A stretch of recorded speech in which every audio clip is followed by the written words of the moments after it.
കൊഴുക്കട്ട ഉണ്ടാക്കിയാലോ? രാവിലെ എണീറ്റപ്പോൾ മുതൽ കാണുന്നതാണ് ഫേസ്ബുക്കിലും ഇൻസ്റ്റയിലും ഒക്കെ. കൊഴുക്കട്ട തന്നെ കൊഴുക്കട്ട. പിന്നെ അമ്മയും കൊഴുക്കട്ട ഉണ്ടാക്കാമെന്ന് വിചാരിച്ചു.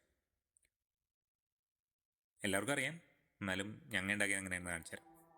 ഫസ്റ്റ് നമ്മൾ സാധാരണ ചെയ്യണ പോലെ തന്നെ ശർക്കര ഒന്ന് ഉരുക്കിയെടുത്തിട്ട് അത് ഞങ്ങൾ നമ്മളെല്ലാവരും ചെയ്യില്ലേ, അത് അരിച്ചെടുക്കുമല്ലോ.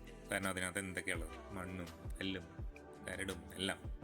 അതൊക്കെ മാറ്റിയെടുത്തിട്ട് പിന്നെയും ചട്ടിയിലേക്കിട്ട് അതൊന്ന് തിള വരുന്നവരെ വെയിറ്റ് ചെയ്ത് തിള വന്നപ്പോൾ അതിനകത്തേക്ക് തേങ്ങാപ്പീര ഒന്ന് ഇട്ട് ഡ്രൈ ആയിട്ട് വന്നപ്പോഴേക്കും ഞങ്ങൾ പൊടിച്ച് വെച്ചേക്കണ നല്ല ജീരകവും ഏലക്കയും നല്ല ഫൈനായിട്ട് പൊടിച്ചതാണ്, അതും ഒരു കുറച്ചിട്ട് ആവശ്യത്തിന് പാകത്തിനിട്ട് ഒന്ന് മിക്സ് ചെയ്ത് ഒന്ന് ഡ്രൈ ആക്കി അതിൻ്റെ ഒപ്പം തന്നെ കുറച്ച് നെയ്യും കൂടി ഇട്ട് കൊടുത്തു ടേസ്റ്റിന് വേണ്ടിയിട്ട്. നെയ്യും കൂടി വരുമ്പോൾ അല്ലേ ഇത്തിരി ടേസ്റ്റ് ഇത്തിരി ഹൈ ആവും. അപ്പോൾ അതും കൂടി ഇട്ട് അതൊന്ന് തണുക്കാൻ വേണ്ടിയിട്ട് മാറ്റി വെച്ചു. ചൂടോടുകൂടി നമുക്ക് എന്തായാലും ഇടാൻ പറ്റൂലല്ലോ, അപ്പോൾ അത് മാറ്റി വെച്ചു.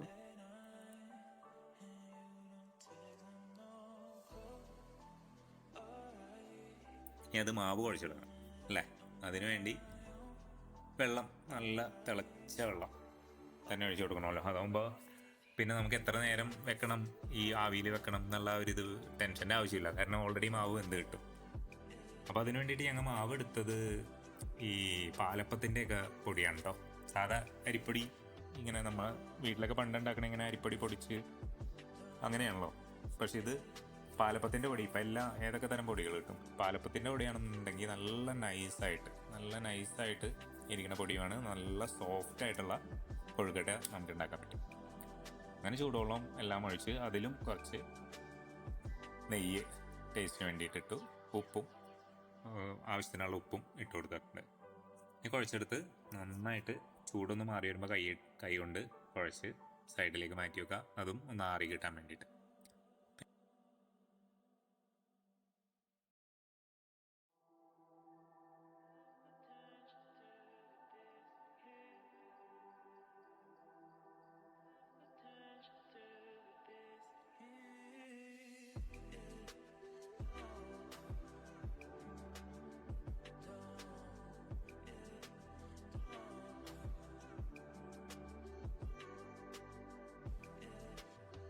പിന്നെ നമ്മൾ ഓരോ കൊഴുക്കട്ടയ്ക്കും വേണ്ടിയിട്ടുള്ള ആവശ്യത്തിനുള്ള മാവ് എടുത്ത് ഒന്ന് ഒരു സ്പൂണോളം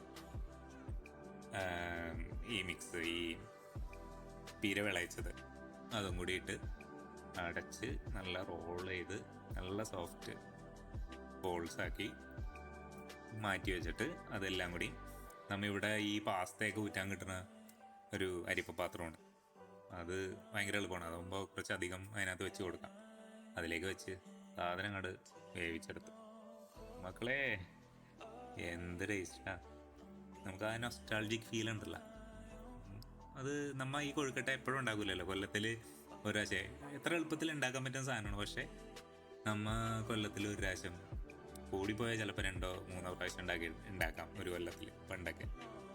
അപ്പോൾ അത് ആ ടൈമിൽ കിട്ടുമ്പോൾ നമുക്കൊരു, പണ്ടൊക്കെ ഞാനൊക്കെ പോക്കറ്റിലിട്ടുണ്ട് ഓടുമായിരുന്നു കളിക്കാൻ. എന്നെ അത്രയും ഇഷ്ടമാണ് എല്ലാവർക്കും അല്ലേ. ഞങ്ങളും ഉണ്ടാക്കി, നല്ല ടേസ്റ്റ്.